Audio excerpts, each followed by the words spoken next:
Aku tidak akan mengembalikan Indraprasta. Jika dia meninggalkan pengadilan ini sekarang juga yang mulia, aku akan bertemu dengannya lagi di medan pertempuran. Wiro, Wiro Sablon, Sinto, Sinto Gendeng.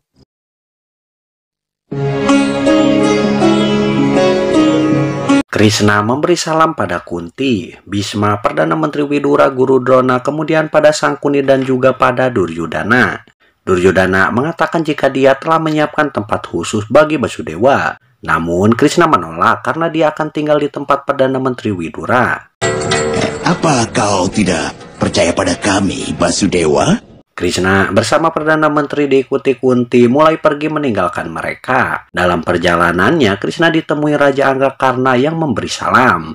Krishna memuji kehebatan Karna dalam memanah ketika menyambut kedatangannya. Seperti Dewa Kartiki dan juga Dewa Ganesha, Karna dan Arjuna membawa kebanggaan pada bangsa Arya. Seandainya saja mereka bersekutu, maka pemerintahan yang benar akan menang di atas segala bangsa. Karena berkata, Dewa Kartiki bersama Dewa Ganesha tidak akan pernah tinggal bersama di Kailas. Dia berharap agar Krishna mengerti. Krishna berkata jika demikian maka Dewi Parwati akan bersedih. Lalu Karna menjawab jika dia sangat beruntung karena bukan saudara kandung Arjuna. Kata-kata Karna membuat Kunti merasa sedih. Aku akan bertempur dengan Arjuna di perang nanti. Krishna bertanya apakah tawaran perdamaian ini tidak membuat Karna bahagia. Karena mengatakan jika dia tidak perlu perang untuk melawan Arjuna, dia akan tetap melawan Arjuna. Dia bisa memanggilnya untuk bertarung kapan dan dunia tak akan mudah menghentikannya. Krishna berkata dia bisa melihat karena sedang membicarakan masalah kebenaran, namun karena menekankan pada perangnya. Basudewa,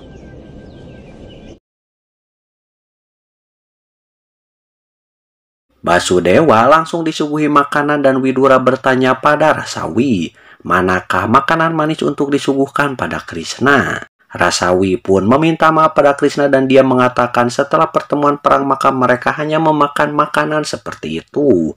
Sebenarnya dia ingin menyuguhi Krishna dengan makanan manis kesukaannya, namun Kunti melarang. Kenapa begitu, Bibi?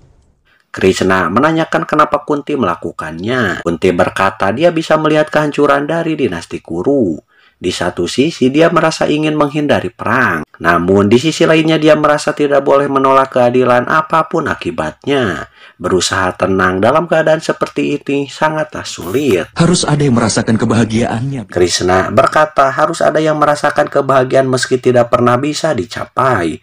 Dia yang hanya mencari kebahagiaan materi jarang sekali menemukan kebahagiaan itu. Dia yang kebahagiaannya ada pada harta dan juga kekayaan akan mengundung kehancuran bagi dirinya sendiri. Dinasti Kuru sudah ditakdirkan untuk hancur. Raja Destarasta tidak pernah mengerti arti kebahagiaan sejati. Begitu juga dengan anak-anaknya yang hanya mencari kebahagiaan dalam kekayaan, kesenangan dan juga arogansi mereka. Akankah seluruh dinasti ini hancur? Rasawi bertanya apakah seluruh dinasti akan hancur? Apakah Krishna tidak bisa menyelamatkannya? Krishna pun menjawab tentu saja mereka bisa diselamatkan. Keadilan dan kebenaran harus terungkap. Unsur yang harus dihancurkan akan hancur. Mereka yang harus diselamatkan akan tetap selamat. Itulah kenapa dia pernah berkata jika kebahagiaan perlu dipahami bukan direnggut. Krishna meminta izin untuk menikmati manisan yang telah Rasawi siapkan sambil mengambil makanan pahit yang seketika berubah menjadi manisan setelah Krishna pegang. Mereka yang menyaksikan merasa heran atas keajaiban yang mampu Krishna ciptakan. Kemudian Widura bersama Ibu Kunti mengambil makanan pahit yang seketika berubah menjadi manisan setelah mereka pegang. besok di pengadilan semua orang akan dihargai menurut pandangan yang mereka miliki sendiri. Keesokan harinya, semua petinggi kerajaan Hastinapura sudah menunggu Krishna di ruang sidang istana. Sangkuni memperhatikan buntelan berisi rantai yang akan dia gunakan untuk mengikat Krishna. Dia pun memberi isyarat agar prajurit bersiap. Tidak lama kemudian, Krishna pun sudah hadir di sana dan mulai memasuki ruang sidang. Krishna langsung memberi salam pada Raja Destarasta yang mengatakan bahwa saat ini dinasti Kuru berada di ambang kehancuran. Dia sudah bisa melihat ajab ketika melihat kegelisahan di wajah para sesepuh kerajaan. Raja berkata hanya Krishna yang bisa menunjukkan pada mereka sebuah jalan untuk menghentikan pertempuran ini. Basudewa, Tanpa ragu, Krishna berkata, "Kembalikan kerajaan para Pandawa pada mereka, buatlah para Kurawa mau bertobat serta menerima hukuman." Krishna pun berjanji para Kurawa tidak akan kehilangan nyawa jika mau meninggalkan semua keangkuhannya. Jika hal ini bisa diterima, maka pertempuran bisa dihindari. Basudewa, Duryodhana berkata jika dialah penguasa yang sah di Indraprastha, bukan ayahnya. Apapun yang Krishna katakan, Duryodhana tetap tidak akan mengembalikan Indraprastha. Dan selama Pandawa bukan penguasa di Indraprastha, mereka tidak punya hak melawan siapapun. setiap orang memiliki hak untuk melawan ketidakadilan. Krishna berkata setiap orang memiliki hak untuk melawan ketidakadilan. Para Pandawa memiliki kemurahan hati sehingga mereka belum memulai pertempurannya dengan Duryodhana. Karena mereka masih menghormati Dhritarashtra. Sebenarnya akhir dari sebuah negara bisa dipastikan dari hal paling awal. Para Pandawa pasti akan tiba. Jika dulu Dhritarashtra mengumumkan Yudhishthira menjadi pangeran mahkota, maka semua ini tidak akan terjadi. Namun Dhritarashtra masih tidak bisa melepaskan keterikatannya dengan tahta kerajaan. Bahasa apa? Sangkuni bertanya apakah Krishna datang untuk perdamaian atau menyatakan pertempuran. Dhritarashtra mengatakan hanya anak raja yang berhak menjadi raja. Lalu Krishna berkata jika Dhritarashtra hanyalah raja sementara, karena penobatan pada Dhritarashtra belum pernah dilakukan. Jadi bagaimana bisa anak-anakmu memiliki hak untuk bertahta? Sangkuni berkata, untuk apa mereka membahas masa lalu? Kebenarannya adalah di ujung permainan dadu, di mana saat itu para Pandawa menerima untuk hidup dalam pengasingan selama 12 tahun dan 1 tahun bersembunyi. Namun sebelum genap 13 tahun Duryodhana bisa menemukan Arjuna. Mereka siap membebaskan Pandawa dari pengasingan jika Pandawa bisa melupakan ide untuk berperang. Ide pertempuran.